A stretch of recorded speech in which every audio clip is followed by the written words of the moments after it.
The Hero X Pulse is among the few impact motorcycles out there.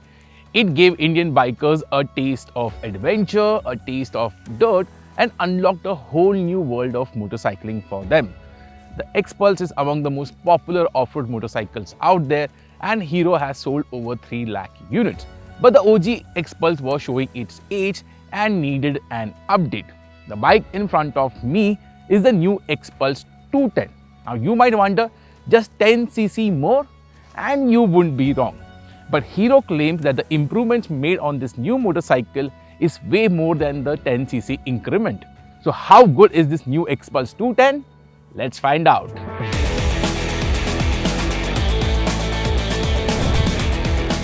The main highlight of the new X Pulse 210 is its new engine. Yes, it is just 10cc more than the older engine, but it is much more modern. It gets liquid cooling.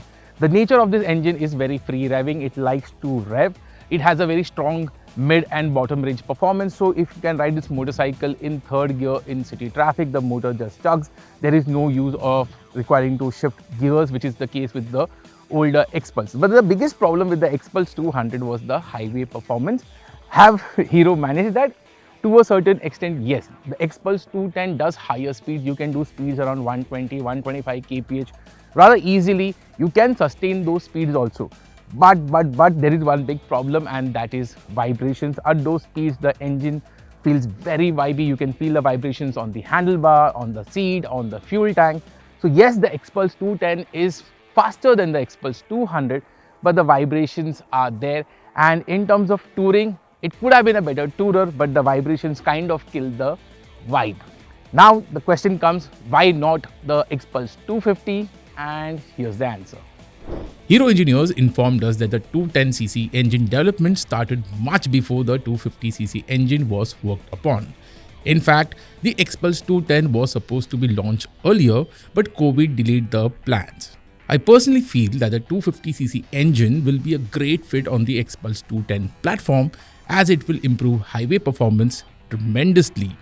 While there is no official word yet, we think the project has already started, but the launch is a few years away at the very least.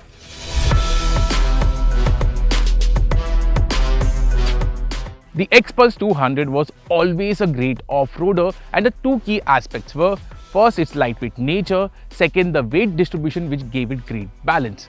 The X Pulse 210 carries forward those ethos, but is in a much better manner. The first thing that you notice on the X Pulse 210 is the standing up riding posture. The handlebar feels very good.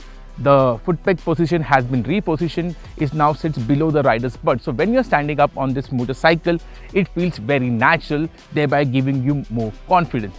The second aspect is the engine. There is extra power, and that power can be felt when you're riding off-road. You can ride fast. Yes, this motorcycle is heavier than the X Pulse 200, but not once did I feel the extra weight being a barrier while off-road riding.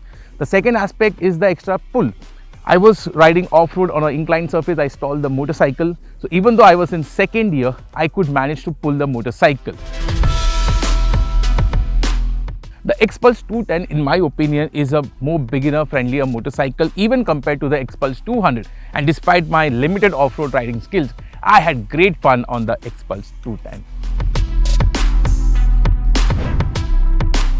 So let's check out the ergonomics of the new X Pulse 210. First up is the seat height. The seat height is 830mm. Now on paper that looks tall, but that's not the case. I am 5'10" tall, weigh around 100 kg. I can easily flat foot. One of the reasons for that is my weight, which is compressing the suspension. But even for shorter riders, the seat height shouldn't be too much bothersome, because the tank and the seat profile is very slim, so your legs are not spread apart, and that helps with the seat height. Now coming to the riding posture. Nice flat wide handlebar. The foot peg is center set. As you can see, the riding posture is very comfortable, very upright. Yes, the X Pulse 210 is made for off-road riding, but even as a highway tourer, the riding posture is just spot on for long hours of riding. So I think in terms of ergonomics, Hero has got it spot on.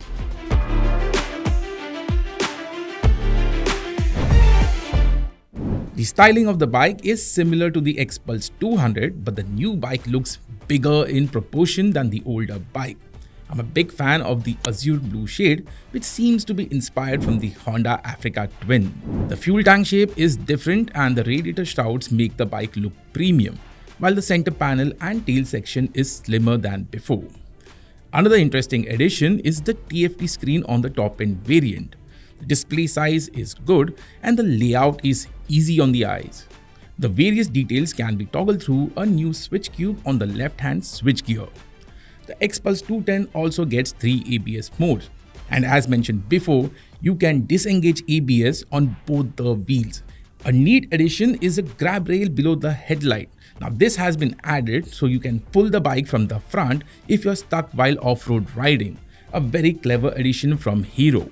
The new chassis not only helps in off-road riding, but even on fast corners, the Xpulse 210 doesn't disappoint. Once you get the hang of the 21-inch front wheel, it's a delight around corners and quite an enjoyable bike. The linked monoshock has also made the ride quality of the new bike more sophisticated, and it absorbs bumps and undulations in a very polished manner, which means you don't have to brake for speed bumps or broken roads. Just gas through them. Talking about brakes, the stopping power is adequate, but a bit more bite would have been welcome as you can clock some good speeds.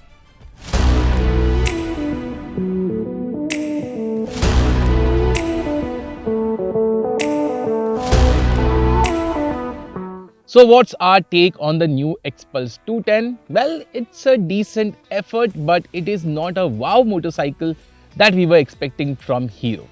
Having said that, the Xpulse 210 remains a very good off-roader. The change in the riding ergonomics makes it very easier to ride, gives the rider more confidence. The suspension setup is right up there. The extra power helps you for off-road riding as well. So in terms of a beginner motorcycle, I still think the Xpulse 210 is a better motorcycle to learn off-road riding than the Xpulse 200.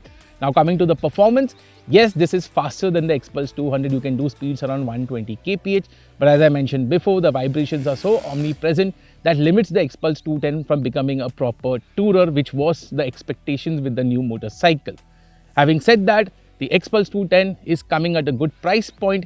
Yes, the price difference between the 200 and the 210 is significant, but my suggestion would be go for the Xpulse 210 if you want to learn off-road motorcycle, because this is a better beginner motorcycle. Among the two variants, my pick will be the top-end variant, and it is not for the TFT screen, but for the simple fact that you get dual-channel ABS. Yes, single-channel ABS is good for off-road riding, but when it comes to the road, the advantage of dual-channel ABS is really high. So as I mentioned before, the Xpulse 210 is a good effort, but it is not the motorcycle that we were expecting from Hero as the Xpulse 200 successor. Maybe the Xpulse 250 could be the right motorcycle, but for now the Xpulse 210 remains a very good beginner off-road motorcycle.